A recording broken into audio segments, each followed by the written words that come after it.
भावातीतं त्रिगुणरहितं सद्गुरुं तं Namami.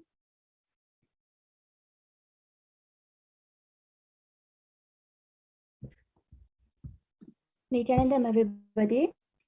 On behalf of Kailasa nation and with blessings of the Supreme Pontiff of Hinduism, Jagat Guru Mahasannidhanam, His Divine Holiness Bhagavan Nityananda Paramashivam, we welcome each and every one of you to this panel discussion. Today, November 20, is World Children's Day, as declared by the United Nations. We have on this panel delegates of Sri Kailasa Nation, Ma Mahakatitananda, Ma Swatantra Priyananda, and myself, Ma Vijaya Priya Nityananda, and our esteemed guest panelist, Miss Emmy Stubing, CEO of the Zebra Child Protection Center, as well as Miss Emily Murray, Miss Brooklyn Mondo, and Miss Kimberly Clark from the Zebra Child Protection Center, as well as Ma Divya Jain, and the Acharyas of the Nityananda Gurukul, Ma Stephanie Tangatan, Ma Tityana Lidvyak, Ma Nitya Lalitambikananda, Ma Devi Shula, Ma Bhakti Vasyananda, Ma Nitya Shraddha Rupananda, and Shri Shanti Das. Welcome each and every one of you. We have gathered today to discuss how we can together create a peaceful, safe, and sustainable world for our youth to reach its peak unique potential.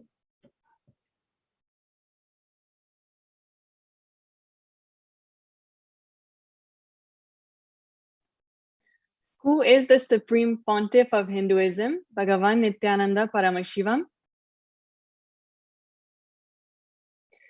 The Supreme Pontiff of Hinduism, Jagat Guru Mahasannidhanam, His Divine Holiness, Bhagavan Sri Nityananda Paramashivam, was born January 3rd, 1978. The Supreme Pontiff of Hinduism is the reviver of Kailasa, the ancient enlightened Hindu civilizational nation. The Supreme Pontiff of Hinduism is the 1008th incarnation of Paramashiva as per Hinduism, recognized by his predecessors who are enlightened masters and adepts. The Supreme Pontiff of Hinduism has made the science of power manifestation, yoga, and temple-based universities available for humanity. The Sovereign Order of Kailasa, led by the Supreme Pontiff of Hinduism and Nityananda Order of monks, nuns, and Hindu diaspora, are working for global peace and to give superconscious breakthrough to humanity. The Supreme Pontiff of Hinduism was ordained the 233rd Guru Mahasannidhanam Pontiff of Kanchi Kailasa Sarvanyapitam Tondai Mandaladinam. He is the 203rd Emperor of the Surya Vamsa Surangi Samrajam. He is the present 293rd Jagat Guru Mahasannidhanam Pontiff of Kailasonnata Shyamalapita Sarvanyapitam. The Supreme Pontiff of Hinduism is also the present Mahamandaleshwar, the supreme spiritual head of the Mahanirvani Akada, which is the largest apex monastic order. He is ordained the 1008th Acharya Mahamandaleshwar, the head for all spiritual leaders of Atal Akada, the ancient apex body of Hinduism. He is the present 23rd Guru Mahasannidhanam of Dharma Mukti Swargapuramadinam, and the Supreme Pontiff of Hinduism is the incumbent Emperor of Surya Vamsa Surangi Samrajam Kingdom. And he was elected as the Supreme Pontiff of Hinduism in 2015 by a congregation over 1,000 Hindu leaders, pontiffs, and spiritual leader of the 2 billion Hindu diaspora worldwide. And for the past 27 years of his public life, the Supreme Pontiff of Hinduism has sincerely worked to provide an enlightened ecosystem for communities all around the world. He has inspired over 30 million Hindus to revive the non-violent-based enlightened ecosystem. The Supreme Pontiff of Hinduism has launched the Minutes for Peace meditation in 2003, and since then, over 4.3 billion minutes in meditation have been recorded. The Supreme Pontiff of Hinduism has also launched the No Hungry Home Project, and 1 billion free meals have been served globally since then. The Supreme Pontiff of Hinduism has opened his monasteries as a sanctuary for thousands of families during COVID, providing multi-layer quarantine facilities with all amenities provided free of cost. The nations also published Kailasa's report on COVID-19 and multilateralism. The Supreme Pontiff of Hinduism has delivered 10,000 hours of free discourses, which have gained more than 1 billion views. He has authored 1,000 books and 10,000 articles published since 2008 in 3 languages and translated in 50 languages.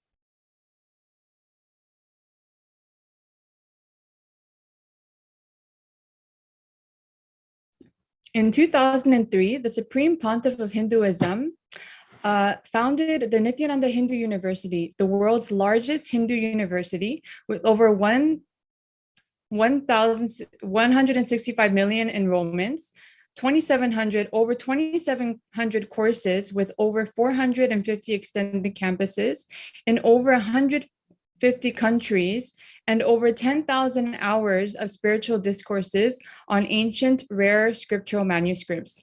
The Supreme Pontiff of Hinduism is a strong advocate of vegetarianism. He is a defender and upholder of women and LGBTQ rights.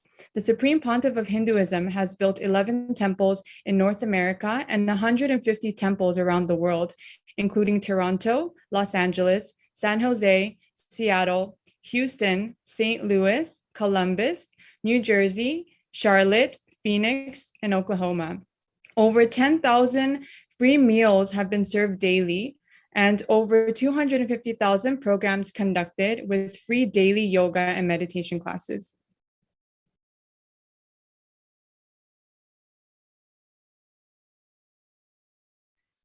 We are gathered here today on the occasion of World Children's Day, which was previously known as Universal Children's Day as defined by the United Nations in 1954. November 20th is also an important day in history because in 1959, the United Nations General Assembly adopted the Declaration of the Rights of the Child.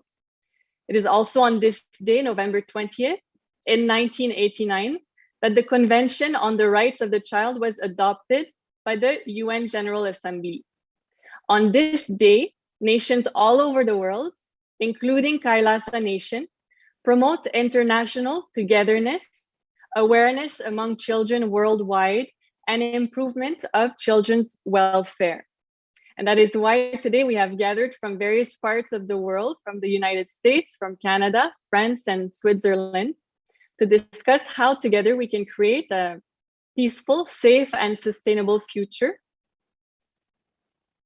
And so when we think about this, how to create a safe and supportive environment in which each child can flourish and reach the peak of his or her potential, we realize that this goal can only be achieved through the collaboration of various actors who are involved, whether directly or indirectly, in raising and taking care of our youth. So this means that mothers and fathers, teachers, nurses and doctors, government leaders and civil society activists, religious and community elders, corporate moguls, and media professionals, as well as, of course, young people and children, should come together to share how together we can manifest this reality and make it relevant for each community, society, and nation. And as per the ancient sacred scriptures of Hinduism, the Veda Agamas, the power of creating the reality as we want is a science. It is the science of power manifestation, the science of manifesting Shaktis. We will share a beautiful Shastra Pramana from Vijnana Bhairava Tantra, Sutra 113, Tarana 87. Fix your gaze without perceiving, immediately experience oneness and express powers. Sampradayamimam Devi Shrinu Samyak Vadamyaham kevalyam jayate satyo netrayoho staptamatrayoho. O Devi, listen to this sacred tradition. I shall reveal it to you vividly, completely. Just keep your eyes completely wide open. Do not see or perceive anything. By simply keeping it fixed with a steady gaze on the reality within. By this, the state of aloneness, the oneness that expresses as extraordinary powers and experiences will occur immediately.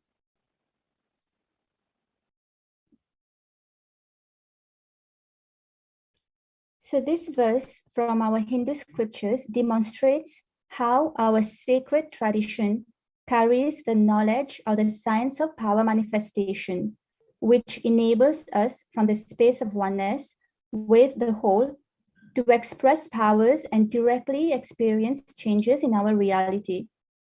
Despite being from various backgrounds and coming from different parts of the world, it is safe to say that we all share a common vision of creating the best Vatavarana, which means environment or atmosphere in Sanskrit, for our youth to expand, thrive, and become responsible and enlightened leaders. We can see, and parents and teachers who are part of our panel can testify to this, that our youth is becoming more and more concerned with the state of the world, whether we are talking about violence, climate change, or other issues.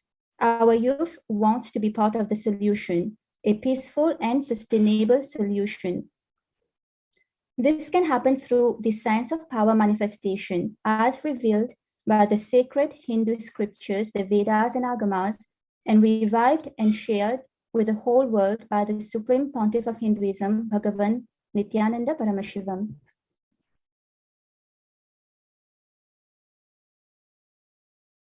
Now, you may be wondering, as a president of a country, as a CEO of a country, as a mother, as a father, as a child, as a teenager, as a child, how can the science of power manifestation help me create a powerful, a peaceful, and sustainable world for children? So the question will be addressed now during the live discussion we will be having, but let's first take a moment to understand the reality that our youth is experiencing in the modern days. It is important to understand the issues to be able to deliver the right solutions and sustainable solutions.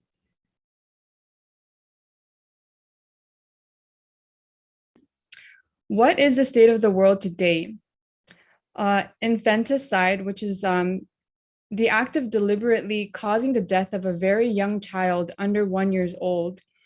The Asian Center for Human Rights, AACHR, released a report on the 11th of July, 2016, Female Infanticide Worldwide, which states that female infanticide for son preference due to a variety of reasons is a worldwide phenomenon, with 1.5 female fetuses being aborted every year. Next, we have malnutrition deaths. According to the World Bank, 69 million children worldwide suffer from malnutrition. According to the UNICEF, nearly half of all deaths in children under the age of 5 can be attributed to undernutrition, resulting in about 3 million children deaths a year, which mostly occur in low and middle income countries. In terms of exploitation of children on the streets, in 2003, UNICEF estimated that there were at least 100 million street children, often called hidden children, in the world. A study conducted by Save the Children in 2013-2014 on street children in 4 cities, with a sample size of 4,224 children, found that 90.6% of the children surveyed reported that they faced risks on the street in the form of threat to limb or life, police harassment, parental abuse, and sexual abuse. Recent studies across countries show that in all parts of the world, most street children have experienced intra-family violence and come from fragile families located in poor income neighborhoods.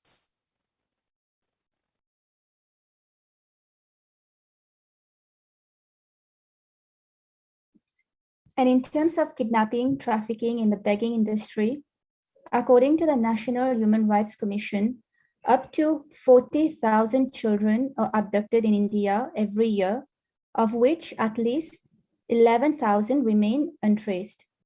At least 300,000 children across India are drugged, beaten, and forced to beg every day in what has become a multi-million rupee industry controlled by human trafficking cartels. In terms of physical, psychological, and sexual abuse, according to the World Health Organization, nearly 3 in 4 children, or over 300 million children aged 2 to 4 years, regularly suffer physical punishments and/or psychological violence at the hands of parents and caregivers. Globally, it is estimated that up to 1 billion children aged 2 to 17 years have experienced physical, sexual, or emotional violence or neglect in the past year.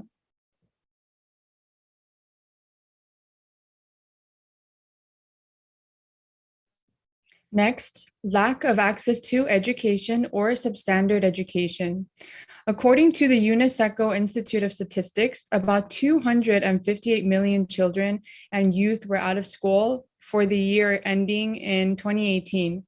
The total includes 59 million children of primary school age, 62 million of lower secondary school age, and 138 million of upper secondary age. 53% of them are girls, by UNICEF. And next is mental disorders, depression, suicide. In the US, according to a report released Friday by the Centers for Disease Control and Prevention, the rate of suicide among those aged 10 to 24 increased nearly 60% between 2007 and 2018. The rise occurred in most states, with 42 experiencing significant increases. In terms of binge drinking, substance abuse, eating disorders, and teenage pregnancies, according to the National Center for Drug Abuse, drug use among 8th graders increased 61% between 2016 and 2020. By the 12th grade, 62% of teenagers have abused alcohol, and 1.19 million 12 to 17-year-olds report binge drinking in the last month. 50% of teenagers have misused a drug at least once. 43% of college students use illicit drugs. 86% of teenagers know someone who smokes, drinks, or uses drugs during the school day.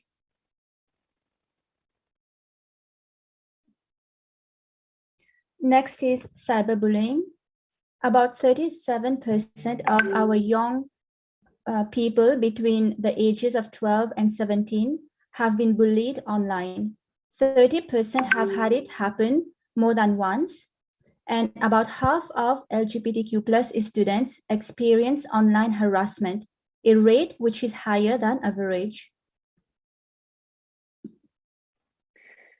So throughout the world, throughout the world, various organizations are committed to the common vision of supporting our children and youth so that they can flourish and reach the peak of their potential. And today, on World Children's Day, November 20th, Kailasa is delighted to welcome the Zebra Child Protection Center, located in Edmonton, Alberta, Canada, to share about their mission, which is to serve children and youth who have been impacted by abuse, supporting them through the justice and healing process with a continuum of multidisciplinary resources.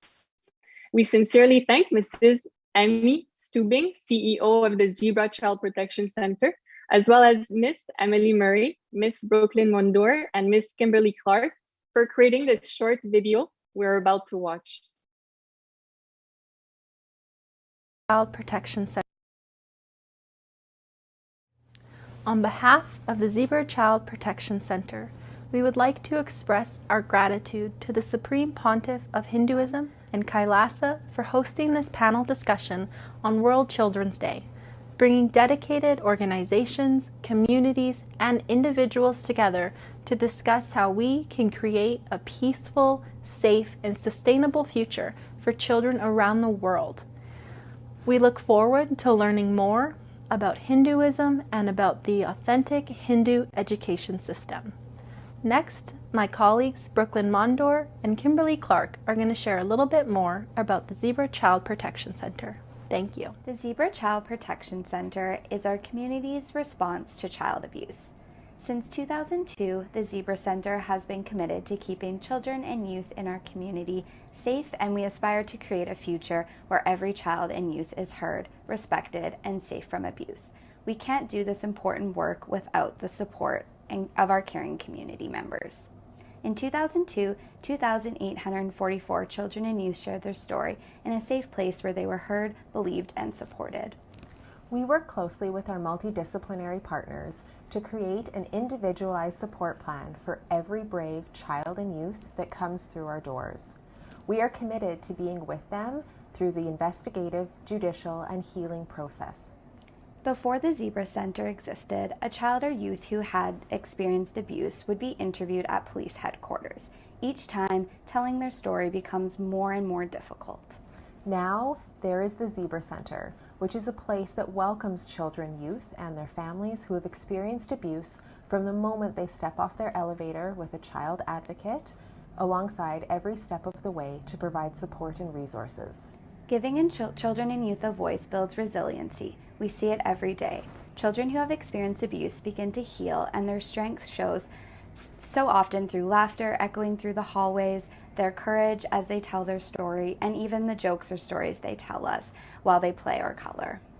You may wonder why we are called the Zebra Child Protection Center. In the wild, when danger appears, zebras form a protective circle around their young. The Zebra Child Protection Center works the same way, bringing together a community of professionals to provide a continuum of support through the entire disclosure, investigative, judicial, and healing processes with customized care for each child, youth, and their family. We all have a role to play in building safer and stronger communities. It is our legal and ethical duty to report child abuse, which means being able to recognize signs of abuse and to speak up for children who haven't yet found their voice. Our community comes together to raise awareness and donations for our center, which is crucial to helping us share our message and is crucial to the support we can provide to children, youth, and their families. Working together truly does make a difference.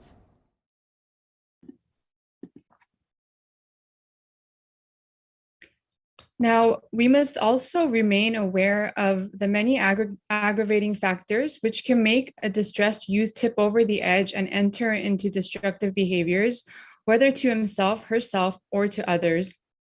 These factors include, but are not limited to, fear, sibling rivalry, issues at school, warring parents, dysfunctional families, single parents, fear of punishment, death of a loved one, distressed parents.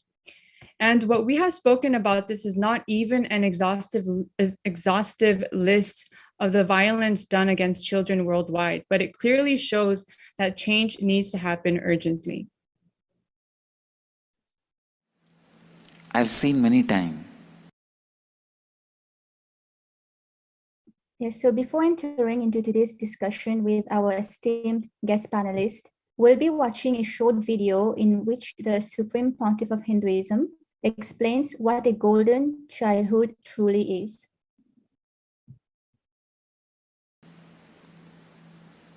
When my Gurukul kids take the elder kids take the responsibility of younger kids, immediately the amount of maturity, responsibility happens in them. That responsibility brings so much maturity.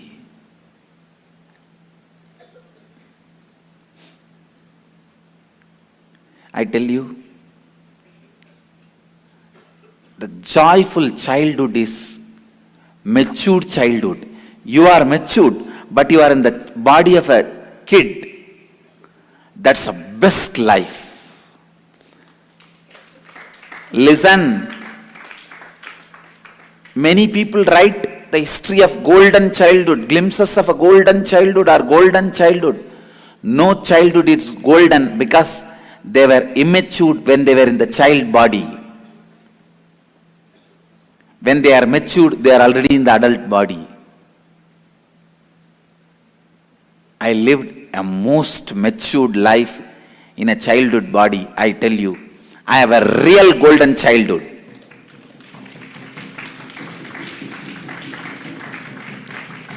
Golden childhood is child body, matured being.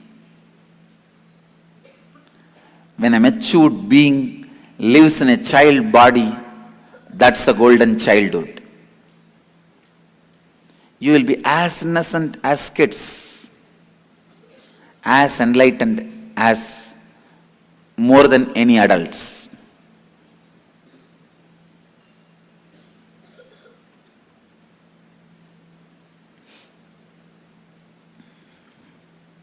Matured being in a child body is a golden childhood.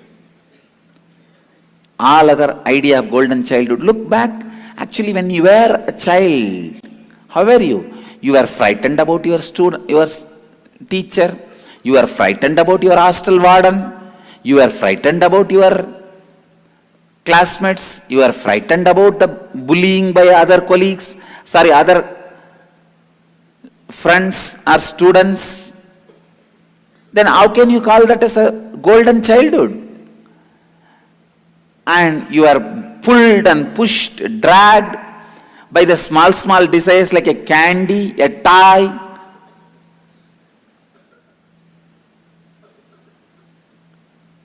You have so much of incompletions when you are a child. How can you call that as a golden childhood? No.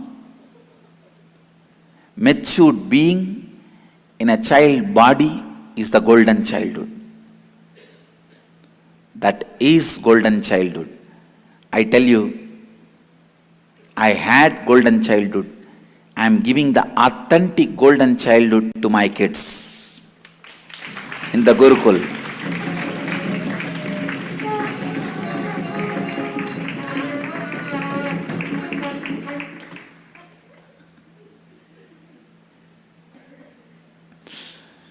जब आपका मूल विचार अचेत रूप से जन्म लेता है, आपका पूरा जीवन अचेत रूप में ही बीत जाएगा। केवल जब आप अपनी मूल विचार से पूर्णत्व लाएंगे, आप द्विजा कहला सकते हैं, क्योंकि तभी आपका सचेत जन्म होता है। दूसरों को समझना और उन्हें लाभान्वित करना ही आध्यात्मिक सक्रियता है।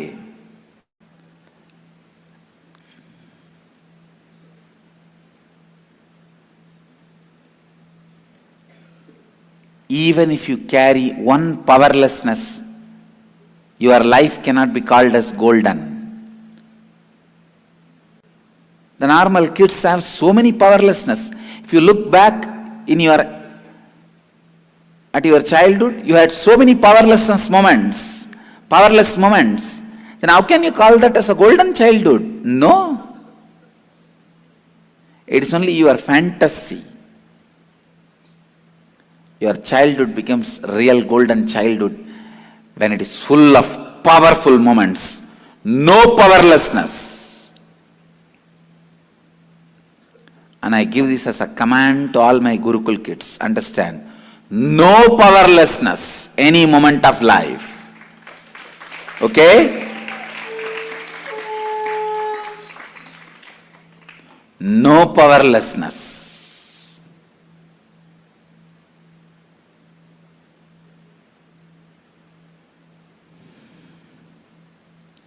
Life should be full of energy and powerful.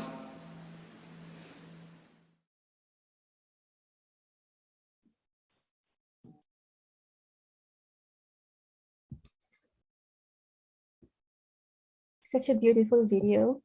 So the beauty of the Vedic education system and its science of power manifestation, which is being revived on a grand scale by the Supreme Pontiff of Hinduism, is that it is rooted in one of the fundamental principles of Hinduism, Ahimsa paramo dharmaha. Non-violence is the highest virtue. Our ancient rishis are very clear. Education and knowledge should always be for peace. That is why before any Gurukul class starts, the Shanti mantra, the peace declaration, is chanted. From this context of peace, power manifestation is used by the initiated children, the balacents, and also by the adults to create a peaceful, safe, and sustainable future for children. We now wish to give an experience to our viewers by playing a short video in which the Supreme Pontiff of Hinduism, Bhagavan Nityananda Paramashivam, will be guiding all of us into reciting the Shanti mantra. We invite everyone to chant along.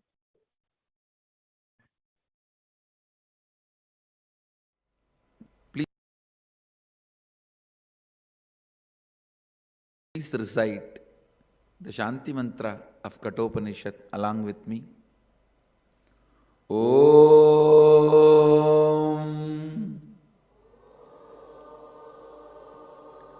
Sahana Bhavatu Sahano Bhunaktu Sahaviryam Karavavahai Tejas Vinavaditamastu Mavit Vishavahai Om Shanti Shanti Shanti. This verse explains the context of Gurukul. Listen. This verse explains the context of Gurukul. Gurukul means, the literal meaning of the Gurukul is Guru's home. Please understand, in the Hindu tradition, family is the nucleus. You demolish any thousands of number of temples, you burn any thousands of number of scriptures, as long as the family system is alive, we will stand back. We will come back. Because Sanatana Hindu Dharma values are transferred through the family tradition, the Gotra.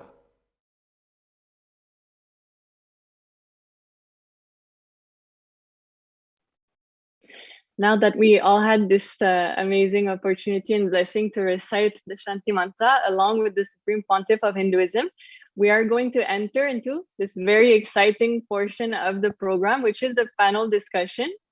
And again, today we have many esteemed guests with us, and we will be basically sharing about how together we can create a peaceful, safe, and sustainable future. And our first guest panelist is going to be Shanti Dash.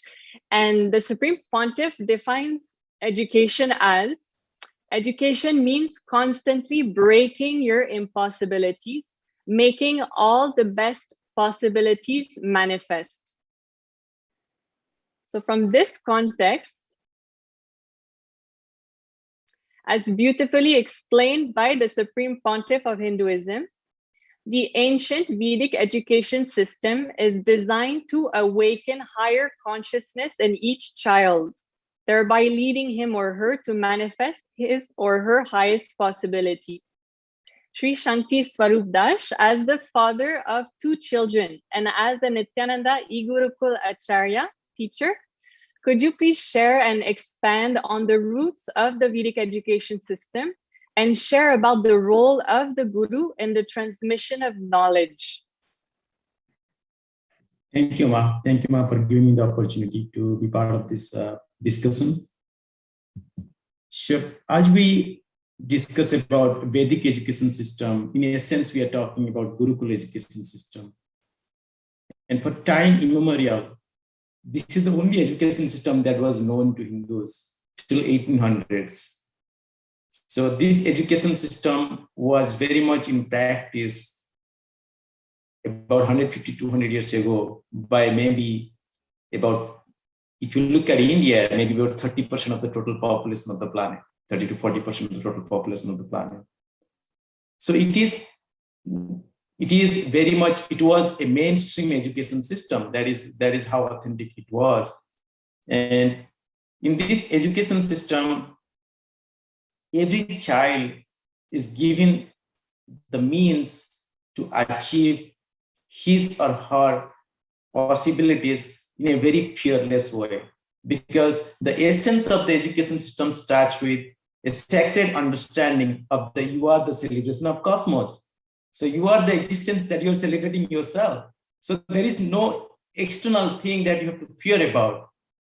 So that is the essence it starts from. So that is what is ingrained into every child that goes to this education system. That brings a complete completion in him. So when he is completely fearless, whatever is manifesting out of his comes out of that fearless joy. And just to give you an example, today I just read an article. I just came across an article. One of the Susruta is one of the premier institutions in Australia. They declared Susruta as a father of medicine. Susruta is a 10,000-year-old rishi, father of surgery. He's declared as father of surgery. He's a 10,000-year-old surgery. And 10,000, Susruta was maybe 10,000-year-old back. He was a rishi who is attributed to the father of the surgery. That is the kind of individuals Gurukul produces. And even if you go back recently, you will find a lot more instances. Aryabhat, the father of calculus, that you can think of. He also went through the same Gurukul education system. And in the Gurukul education system, as we discuss it, Guru, as Swamiji, as supreme point of Hinduism, just recently mentioned one of the video clip that we are watching, it is the Guru's home. So that is where he's inviting all his disciples. And it is in that atmosphere, in that Vatavarana, he's transmitting the knowledge to them. So in Gurukul education system, one of the essential aspects of education is to experiential transmission of knowledge. That is where Guru plays the most important role, because he is not necessarily just transmitting the knowledge, how the things are done in a very mechanical way, but he's transmitting his own experience, his holistic experience around it, in terms of not just the knowledge, what it does to you in your cognition, in your inner space, the entire thing gets transmitted to you. So at that point, the knowledge itself is as good as walking, as good as a child is walking on the street. And the power, one of the critical aspects of supreme point of Hinduism is introducing power manifestation as one of the means to quickly make this cognition shift in any individual that any individual, not just a child, but any individual that comes across through this system. With this, I will end my discussion. If you have any more questions, please let me know. Thank you so much for this powerful sharing. Actually, the Supreme Pontiff of Hinduism has also said that even incarnations need to attend the Gurukul, because that is the way actually to see how to reproduce this science in others. And so even Lord Krishna, Lord Rama had to go to Gurukul. That's how powerful this Vedic education system is. It's so the Supreme Pontiff of Hinduism says it's mandatory. Gurukul is mandatory in the Vedic tradition. Beautiful. Thank you so much. Thank you.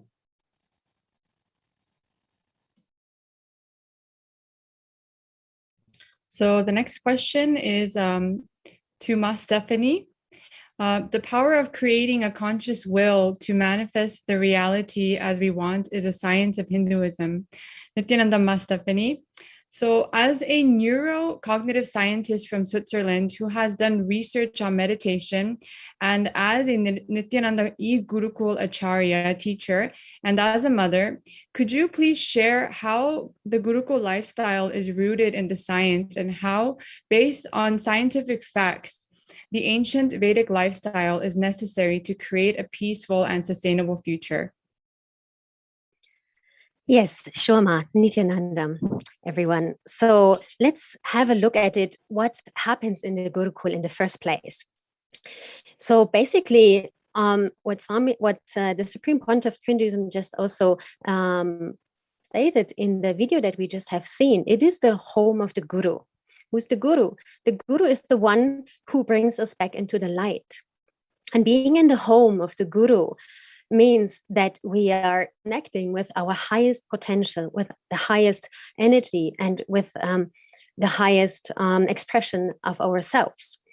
So for the Gurukul by itself, and in the context of sciences, it means when we look at the different practices that we have in the Gurukul, for example, yoga, meditation, puja, lots and lots of powerful cognitions. Of course, the power manifestation, which was mentioned already, which is an essential part of the Gurukul, and being initiated and guided and supported by an enlightened being. This is something that is very, very crucial and important at this time. And it's the only way for us to survive on this planet, to connect with the divine and to express this here on planet Earth.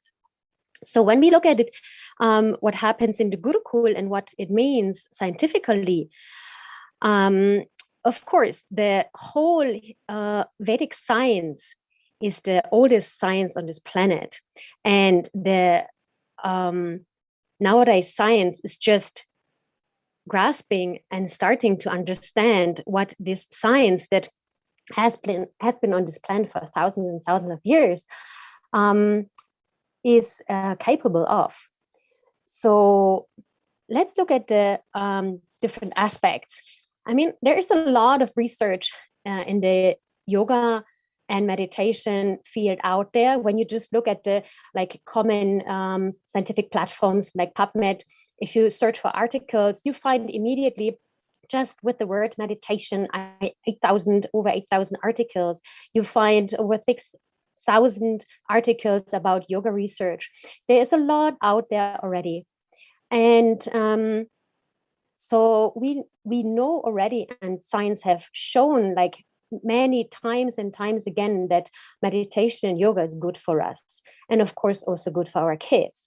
So, but what comes on top of that in the Gurukul, it is the connection to the Guru, and it is the connection to the divine energy and to our highest potential. So, as Shantidas just mentioned, and we have heard before, to create whatever we want is our highest potential. To be whatever we want and what our highest potential is the highest expression that we can have. The Gurukul supports that in many, many ways. So one of the essential is, of course, the connection to the Guru. And this we practice in the Gurukul through many ways, through the power manifestation by itself when the divine flows through us.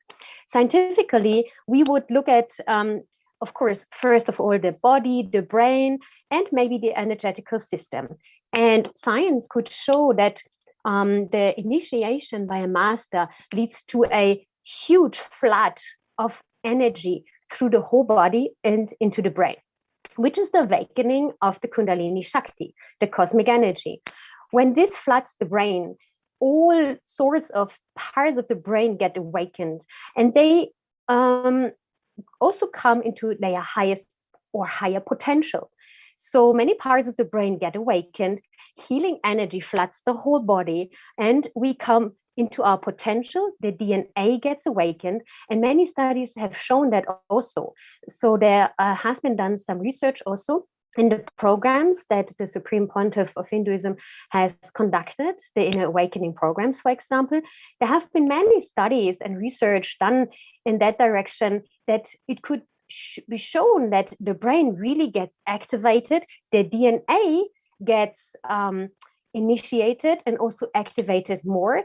There is the so-called telomeric activity, for example, that gets awakened, that basically keeps us young, and also the mitochondrial activity. This is the parts of those are the parts of the cell that have to do with energy supply. So the mitochondrial activity also increased through initiation, and the power manifestation in the programs about 1,000% and more. There are many other studies that have been done also on the kids of the residential Gurukul, the Balasins, that could show that not only the memory increases significantly, and they have a huge capacity in the range of geniuses, but also that like other components in the behavioral scale, psychological things, many parts have improved. And like those in the management field most probably have these terms like very like prominent, like for example, the delayed gratification. They had a huge increase in that scale as well. So it could be shown not only through the programs that the Supreme Pontiff has conducted throughout the decades, but also through research that has been done on the Gurukul kids by itself. That the system, the Gurukul Vedic system, and the practice that is conducted there, and practice, that it shows a overall change in the body. Healing is happening. The brain gets activated. The dominant parts get activated. It leads to higher thinking. For example, the frontal cortex, the prefrontal cortex, and those areas that are connected to higher thinking, they get more activated, and other parts of the brain decrease in activity, like the parts that are connected with fear or other things. And like beside all these beautiful findings, nevertheless, what happens also for the kids, they become so empowered. And this I say as a Gurukula Acharya, and also as a scientist, and as a mother, the kids become so alive and so activated, so life positive, so healthy, so powerful, that they know they can manifest whatever they want. And I think this is one of the crucial parts that we see in other education systems, that the kids are like so depressed and they cannot do what they want, and there's a lot of frustration and all of this. What happens in the Gurukul, the kids really start to become alive and to do whatever they want. There are even some testimonials out there where the Balasins have connected with roses, with flowers that have thorns. And as soon as the Gurukul kids, the Balasins, have connected to these plants, these flowers, with their really blissful and calm energy, the roses have thrown their thorns away. So, and with all this, we are influencing our surrounding, and also research that has been done on water, for example, water crystals. You most probably know about the research, the Emoto research, where Emoto, a scientist, had investigated the water crystals, for example. Just only speaking positive or negative words, things in a positive energy or way or a negative way, influence the water crystals. And we are like out of 80-90% of water. If that doesn't have an impact when some teacher screams at us in a negative way, or when a teacher supports us in whatever we want to express, in our creativity, in our highest potential, and so on. This is what we are doing in the Gurukul. We're supporting the kids in all these dimensions. And actually, we are just the channels for the Supreme Pontiff, who is there as an enlightened being and is working through all of us. So connecting to an enlightened being brings the kids into the highest potential and state and space that they can express, and that brings a huge capacity for them in life and to manifest whatever they want. Yes, Thank you so much, Ma Stephanie. Yes, thank you. You highlighted so many important points here, and the feeling connection, which is establishing the feeling connection. We all feel like Gurukul kids here, and that is so unique to Hinduism. And Swamiji, the Supreme Pontiff of Hinduism, is able to transmit the science and make it so available to humanity, which is extremely rare in this crucial time. So thank you so much, Ma.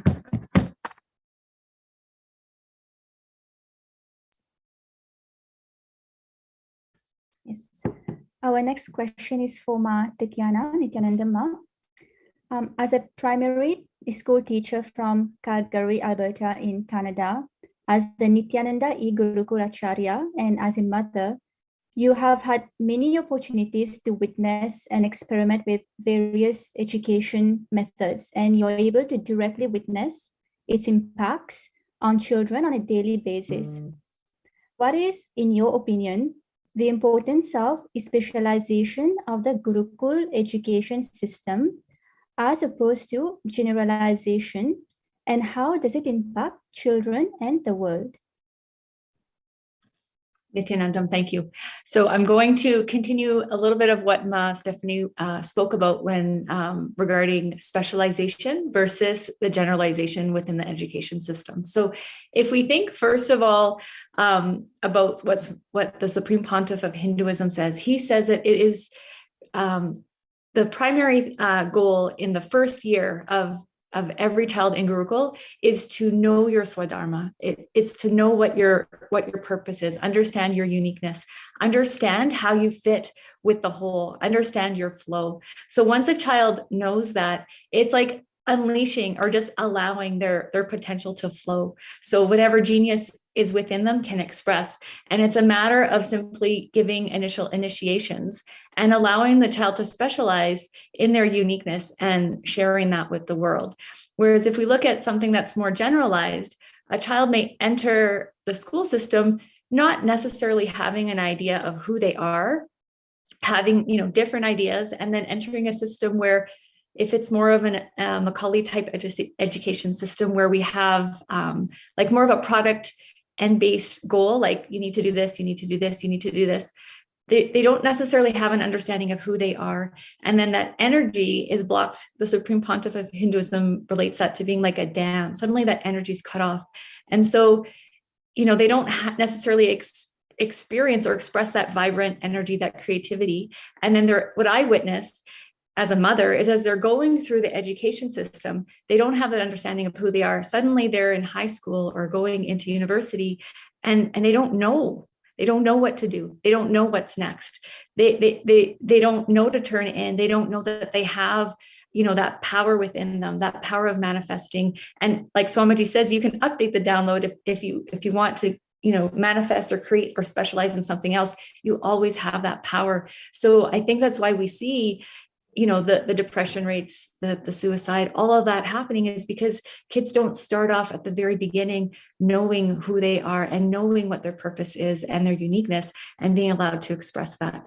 So, giving kids that opportunity just allows for kids to be in oneness with themselves. So there's no fighting within themselves. So naturally they'll be in oneness with the world around them and spread that. Yes, Ma, what you shared is very important. And if every child could receive this education, Gurukul education system, which is what you are doing and the panelists here are doing, even though they are not able to physically attend the Gurukul, but through the online e-Gurukul, they are able to receive the initiation of the Supreme Pontiff of Hinduism, and they are able to be empowered into, so even though, they may be attending the normal education system, but at the same time, they are being empowered with the initiation and the Vedic education and, the powerful cognition. So what you guys are doing, running the e-Gurukul is really, really important. And, we thank you all, so much for running the e-Gurukul.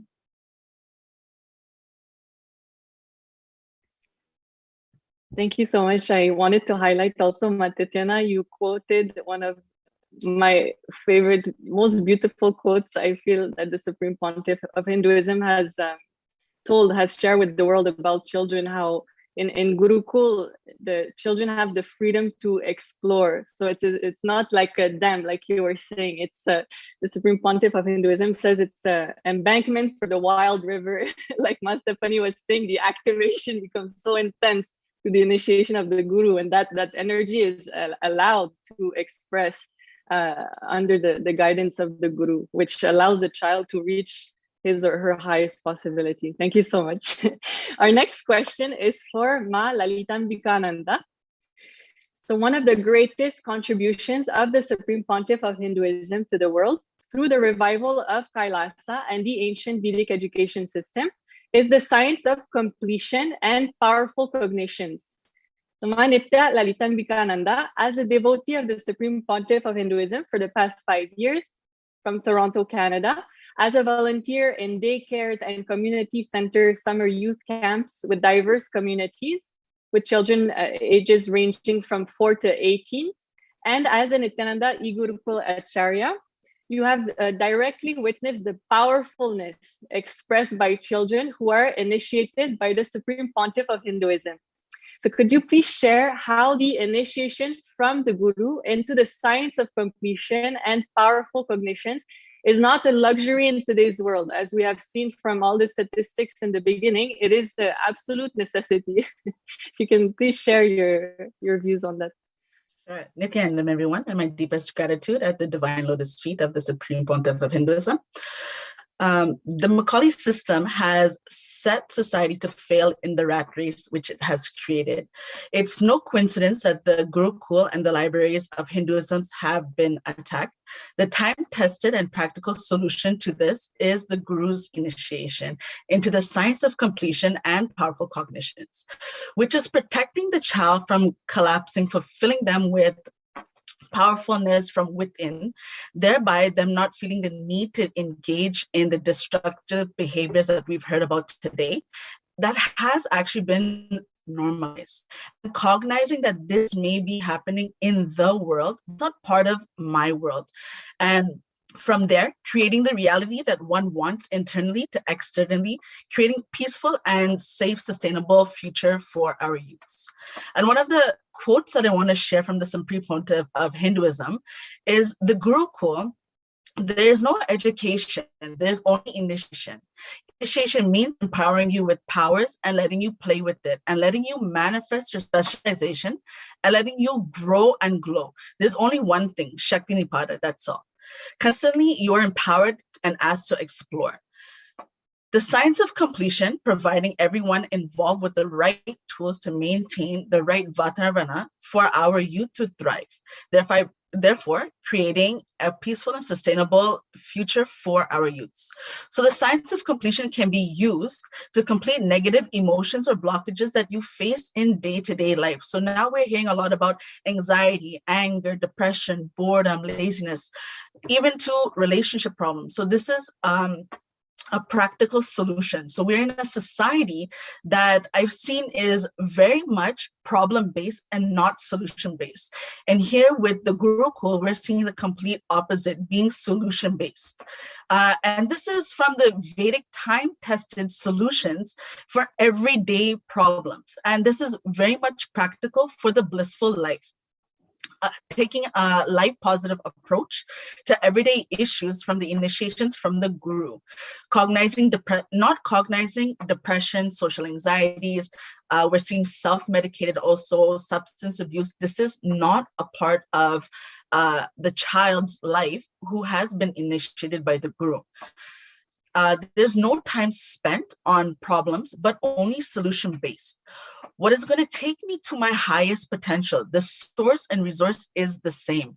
And having the ability to have a pure questioning, it's really amazing to see these children who are growing in, may not be growing in the Gurukul physically, but even online, how powerfully they're able to take this to their day-to-day life, and watching them grow so powerfully just by the simple concept of completion, just by the initiation from the guru. And the initiation from the guru is the key to have a powerful and blissful life. And this is not a luxury, but an absolute necessity to reach your highest potential. And seeing the kids being able to grasp this, that this is essential for me, being able to navigate through today's society with the powerful cognition of what is good for me, what is going to take me to my highest potential, and what are things that are very much around me that are happening in this society, but not going to have any impact in our life. And just want to use one of the examples of one of the children recently, looking at further education and the society that they have to be in, and trying to make a decision of what is the best education for me? What are the pros and cons? And it was really amazed to hear one of the children share with me that I noticed in the first year in one of the top, what is considered one of the top schools, they're having, after their first year, their marks are dropping and they're not able to sustain what they've come into. And some of the problems were this depression, anxiety, self-medicated substance abuse. And that child saying to me that this is not part of my life. I'm not going to have any of these issues. So I'm going to be successful in my further education. It is amazing to hear a child, as much as, we're hearing the Supreme Pontiff of Hinduism teach us, and it may just sound as a concept, but practically these children are using the initiation and powerful cognition in their day-to-day life, and watching them live this blissful life. So definitely, this is not a luxury anymore. It is an absolute essential for us to reach our highest possibility, for the children to reach their highest possibility. Thank you so much, Ma Lalita Ambikananda. Actually, you highlight, again, very powerful point, showing how it is very practical, right? And when you share about the child knowing what they're going after, and having that confidence, powerfulness that they are going to be able to manifest it, it reminded me of the teachings of the Supreme Pontiff of Hinduism about the real freedom, the swatantra that is given in the Gurukul to. So knowing what is everything. So thank you so much, Ma.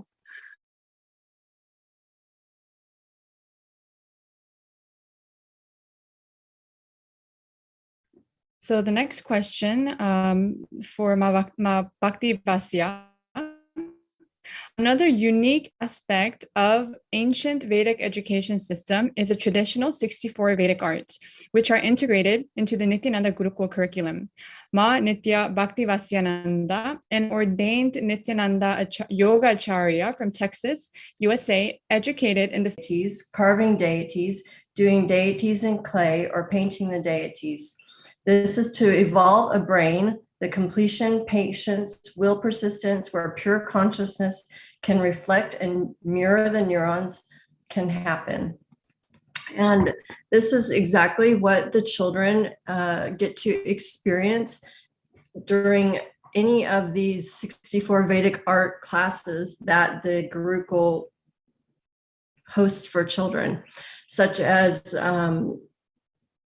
I have enjoyed being able to host with the children the deity sculpting classes, giving them a hands-on opportunity. When the children come in to Gurukul, they are immediately enveloped into the warmth of the guru, as we have all stated here today, how it is coming into his home, coming into his space of oneness.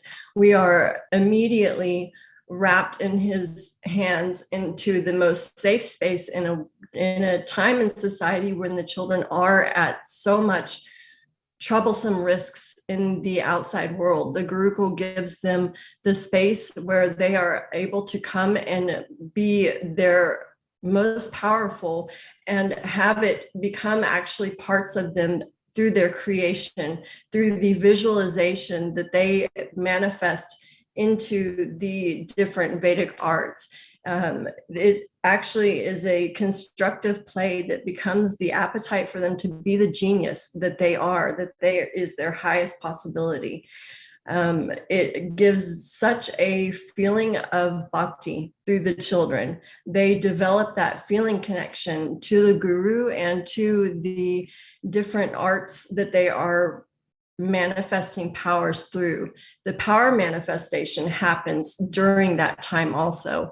It becomes a time when the brain is able to reconstruct through a healthy circuitry, through the power manifestation, the mirroring of the neurons through that space of oneness with the Supreme Pontiff of Hinduism allows the young brain to grow in such a healthy and strong dynamic that the children just are not having that opportunity in the outside world. This is something that they are developing, that deep feeling connection to the divine. And that is such an important part of today's life. All the things that we've discussed with the children having the yoga, the puja, all the different aspects that the children are experiencing with the Sanskrit alone that is instilled through all of these rituals and practices is scientifically proven to have an effect upon the brain that will allow the highest potential to happen to any individual. So all the different arts that have been experienced, the children absolutely love to do as well. It is a temple lifestyle that they are learning through the play, through the different activities that they are allowed and given the beautiful space to do. So it's just the perfect setup, Vartavana, the atmosphere for them to have that right circuitry for the power manifestation in life, which is practicing and living the life of enlightenment. And it is giving them that golden childhood that Swamiji spoke on earlier. It is giving them that chance to manifest in more ways than one, all of the different places and people that they are around in the healthy environment through the Gurukul system. It is something that is desperately needed in today's time. And I see this as the only way for children to really fully reach their highest potential in ancient times and today's times. This is just as current as it was then as it is now. And having the guru is the most important for any individual. But for a child to experience this as a child in a child body, it is truly the most beautiful gift that we can give our children. Thank you. Thank you so much, Ma Bhaktivatsia. And we all have, many of us have actually experienced being around the Gurukul children, the powerfulness and the high maturity and the confidence that they just radiate. That is truly inspiring and is a powerful example of Gurukul providing the right foundation and the right Vatavadana, the ambience for these children to develop. Thank you, Ma. Thank you. Our next question is for Ma Devi Shular. So earlier, the Supreme Pontiff of Hinduism, we were chanting along the Shanti mantra, and the Supreme Pontiff of Hinduism explains that the first thing that the rishis are doing is making a will, a conscious will. And the first thing that they are teaching us is how to strengthen our limbs, our listening, our seeing, our body, our mind, our vital life energy, strengthening all of that to create a will to mature and strengthen the body and mind. And the Supreme Pontiff of Hinduism shares that for the right strategy to happen in us, we need to be informed of the basic truths. Sarvam Brahmopanishadam. Everything that exists is consciousness. So Ma Devi, based on your experience as a Nityananda Gurukul Acharya from the United States, and as the mother of two soon-to-be teenage girls, how important is it for them to be taught at this age that everything is consciousness, that they're not just this body or mind or emotion, they are pure consciousness. and they have the power to create that conscious will to manifest the reality as they want. How would you say that that is, how important is that in their lives? Nityanandam, pranams, Supreme Pontiff's feet. Thank you very much for having me here today. Masatanta Priya, I mean, all of this just ties in so beautifully. I mean, I'm probably going to be saying some of the other things that other people have already mentioned. So, but yes, to create the to develop the consciousness, you know, so that we have that will, developing that strength, you know, the strength of the body, the strength of the mind, the strength of the spirit, the will, all together, so that you understand, so that these children actually understand that they, I'm going to say, are in control, that they're in that powerful space, basically, that they understand that they can create whatever they want, right? So it is very important that they learn this at a young age, especially, you know, children becoming teenagers like I do have, so that they can actually live the more peaceful, safe, sustainable life that is very much needed today.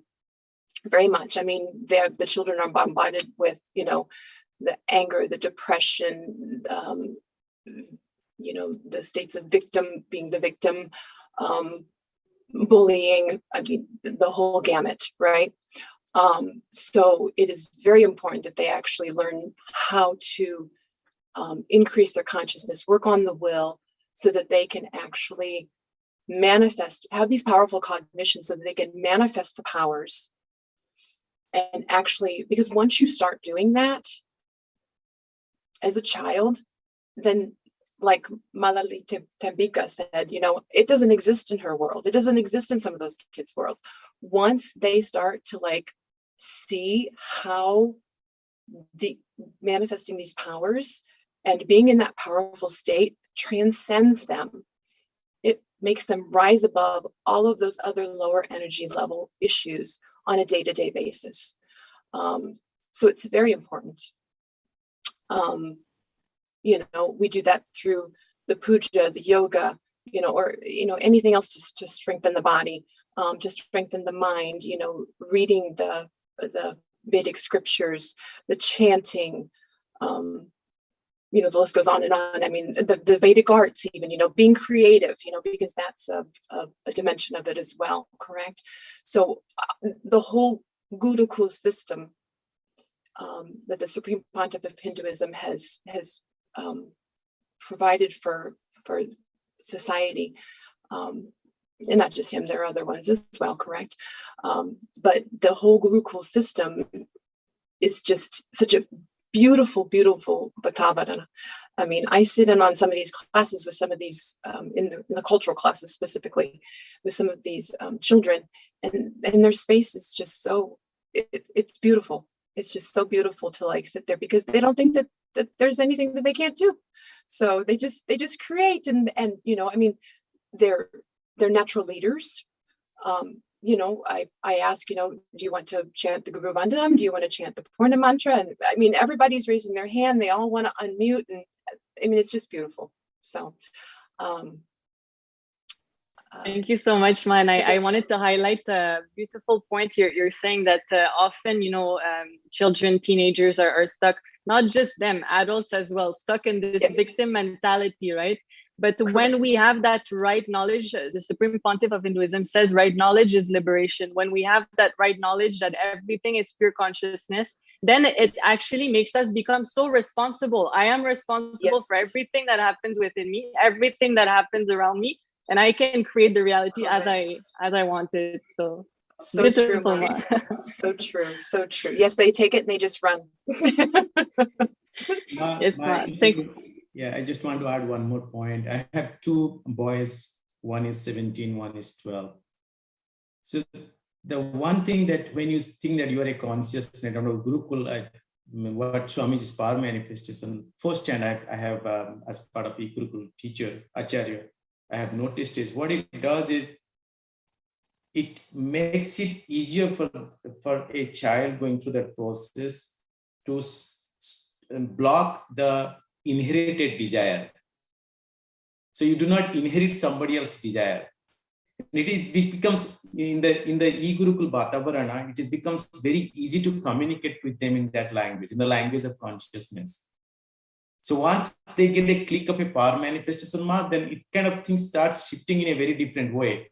They do not really inherit others' desire. They truly recognize, in a sense, they truly recognize who they are. So that competition things goes away in them, and then puts themselves in their own control. And that is what essentially power manifestation does in a very small time window. Buddhism says it's a nuclear force. Literally, it is that. It is a nuclear force, and it immediately brings out that cognition shift. Because once somebody experiences that, means I can only talk for myself, I cannot talk for someone else. You can literally see that happening within you. You can literally see that happening I have seen it happening with my young child when I was doing Thank you so much.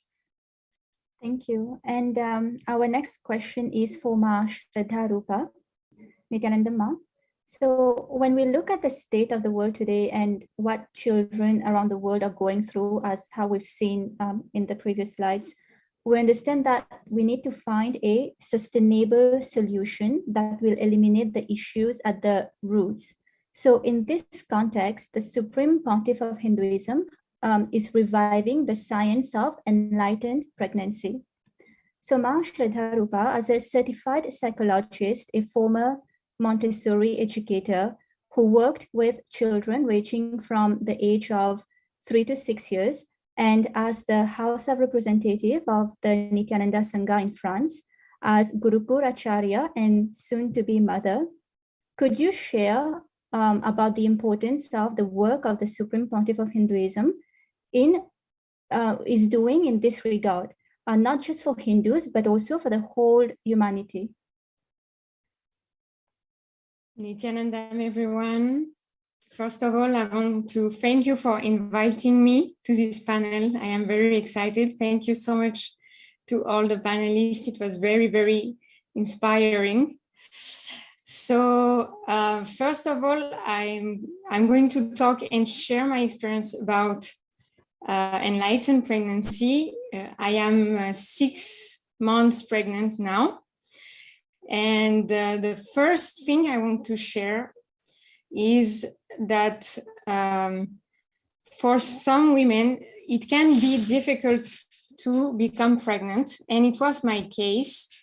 I had some psychological obstacles for a few years. And because of the Supreme Pontiff of Hinduism teachings, powerful cognitions, and all the initiations I received, I was able to become pregnant successfully. So this is the first thing, giving the powerful cognition to the women that they can be easily pregnant, that it is natural. This is the first thing I wanted to share with you. Second thing is how much all the enrichings, all the teachings, all the initiation the Supreme Pontiff of Hinduism is sharing with all of us is empowering the body of the woman to be able to hold the space of the pregnancy. Most of the women are having some difficulties, physiological difficulties at first during the pregnancy. And because of this beautiful science of detoxifying the body with, for example, the Panchakriyas, the Nirahara Samyama, the taking Aritaki, taking all the Ayurvedic herbs, is strengthening the body. So today, after 6 months of pregnancy, I had 0 negative effects, 0 nausea, 0 vomiting, 0 back pain, 0 stretch mark, 0. Because of this science, such powerful science, which is preparing the body to clean itself and to be more powerful to handle the pregnancy. So this is something very important. And Swamiji, the Supreme Pontiff of Hinduism, is really reviving the Ayurvedic science to strengthen the body. And also, all the teachings from the Sanatana Hindu Dharma are really empowering. For example, completion is really helping to prepare the woman to welcome the newborn with the best mindset. And also it prepares to not be afraid for the delivery. Because I know many women can be afraid of that because especially when it is the first time, and it is my case, it's unknown. So you don't know what is it. So you can experience some anxiety, some fears, all of that. With the teachings of Sanatana Hindu Dharma, all the powerful cognitions, all the initiations, you get so strengthened. You are so self-confident with yourself. And this is the way I feel today. There is no fear. I know my guru is there for me. I know the Shaktipada is there. It means that constantly is empowering me to be very powerful and to not be afraid. And I think many, many women need that because there is so much fear around the pregnancy because many disorders can happen to the baby or to the woman, even during the delivery, many things can happen. So it is creating an atmosphere of fear and anxiety, and it is affecting all the muscle memory of the baby in the womb. So the baby will carry, from the beginning of his life, he will carry these engrams, these negative engrams.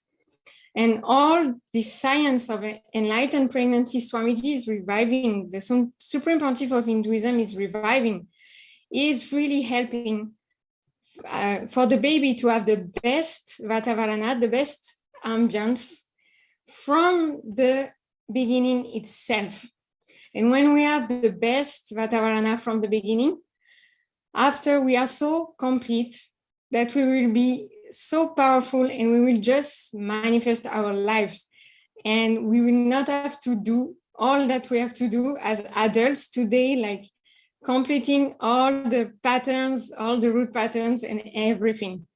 So this is really the future of humanity. All the humanity need that science of enlightened pregnancy to be able to welcome enlightened beings also, to be able to handle like very high consciousness level of beings on this planet Earth. And we really need this kind of being to raise all the humanity, all the level of the consciousness of the whole humanity. And also the Supreme Pontiff of Hinduism is sharing many powerful cognitions on birth, how it is happening exactly. For example, the fact that the soul is entering into the body at the time of the delivery. This is something very, very important. Can you imagine if all the women in the world understood that, know that abortion could be a little bit more smoothly? I think it could really help them to understand and to go through and to digest the whole experience, I think, more easily with more consciousness, for example. And also as soon to be a mother, I am benefiting a lot from the e-Gurukul, which is such a beautiful space. Just being with the kids, with their innocence, with the way they manifest the powers of the third eye so easily. the way they just play and they just unclutch from everything is really, really inspiring me. So I really recommend all the families, all the pregnant women, everyone to join the e-Gurukul. From your home itself, you can benefit from this. You don't even have to go to India or anywhere else. You just need internet connection and computer, and that's all. And you can benefit from that. Thank you so much. Thank you so much, Ma Shraddha Rupa, for sharing. And I want to add that the mothers who go through the enlightened pregnancy deliver babies who are enlightened. And the way to check is, normally babies would be born with the fist closed, meaning that, they're coming with some karma. But the enlightened babies, their fist would usually be in some mudra, So this is the way to check.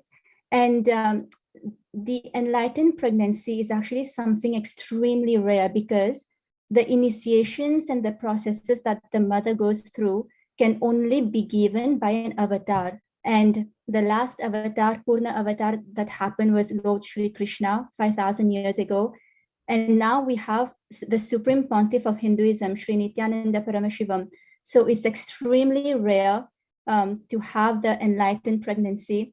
And yes, so everybody, it's very important for, the mothers out there, who wants to get pregnant to go through the enlightened pregnancy, because this is going to help in raising responsible future, responsible citizens and even politicians, for a sustainable and peaceful world. So thank you so much, Ma, for sharing.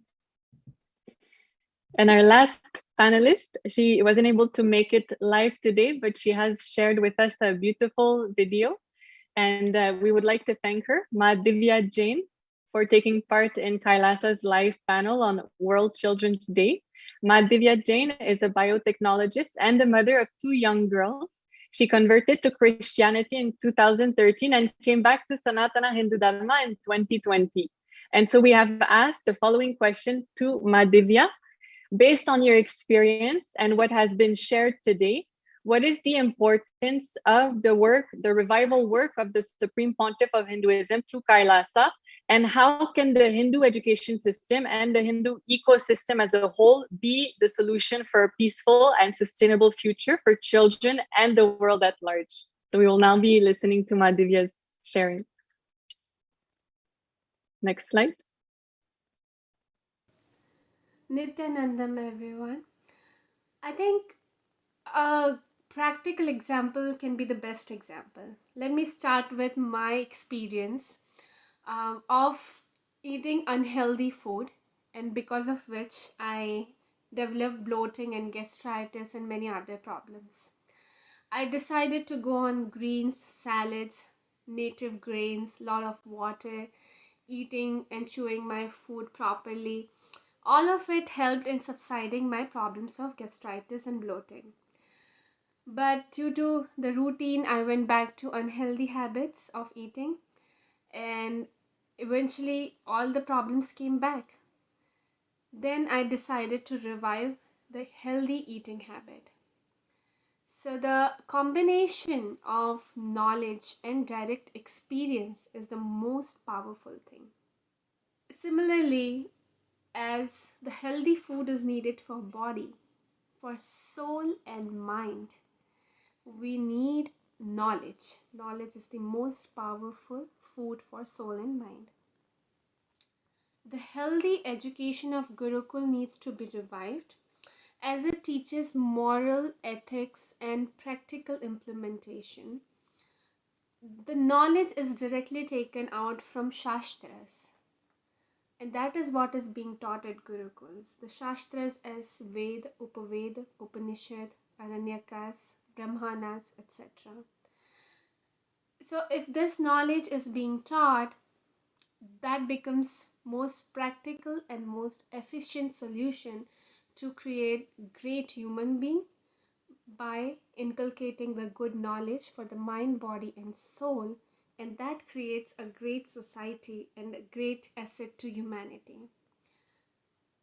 Now, if we see that right now in today's age, there are so many problems with the society, right? Rapes, murders, infidelity, porn viewership, stealing, lying, deceit, what not is going on? What is the solution to all of this? The Macaulay education,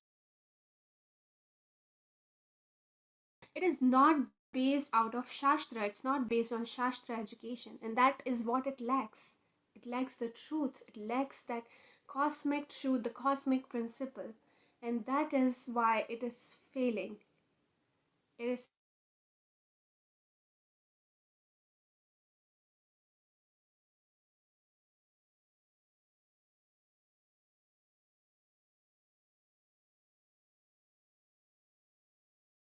needs to be revived.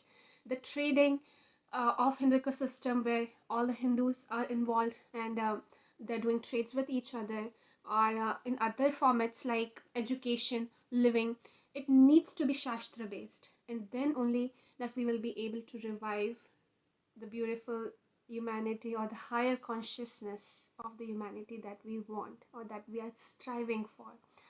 And thus the revival work of Bhagwan Nityananda Parashivam is so important.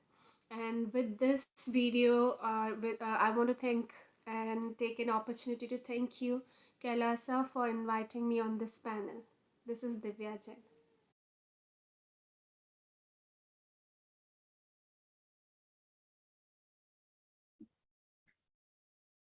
Yes, thank you. Through Kailasa, the Supreme Pontiff of Hinduism is not only creating one safe home or one safe school, but he's reviving an entire ecosystem, the Hindu ecosystem and its main pillars. And one of them is the Hindu education system, the Gurukul, which is based on the age-old Shastras, the Vedas and the Agamas. As we have discussed today, the Supreme Pontiff of Hinduism is also reviving the Vedic science of power manifestation to awaken the superconsciousness in each and every one of us so that we can reclaim our conscious sovereignty and create the reality as we want. With the Vedic science of power manifestation under the guidance of the Supreme Pontiff of Hinduism, creating a peaceful, safe, and sustainable future for children around the world is possible. Through his revival work, the Supreme Pontiff of Hinduism, Bhagavan Nityananda Paramashivam, is giving children around the world a real golden childhood, where the child is mature but is still in a child's body. On behalf of Kailasa Nation, we sincerely thank the Zebra Child Protection Center, our esteemed guest, and each and every one of you for your online presence today on World Children's Day on November 20. Stay tuned for future Kailasa's live panel discussions, and we look forward to seeing you then. Om Purnamada Purnamidam Purnat Purnamudashyate Purnasya Purnamadaya Purnamevavashishyate Om Shanti Shanti Shanti Hari Om Tat Sat Bhagavan Shri Nityananda Paramashivam Padukar Namastu Om Nityanandam.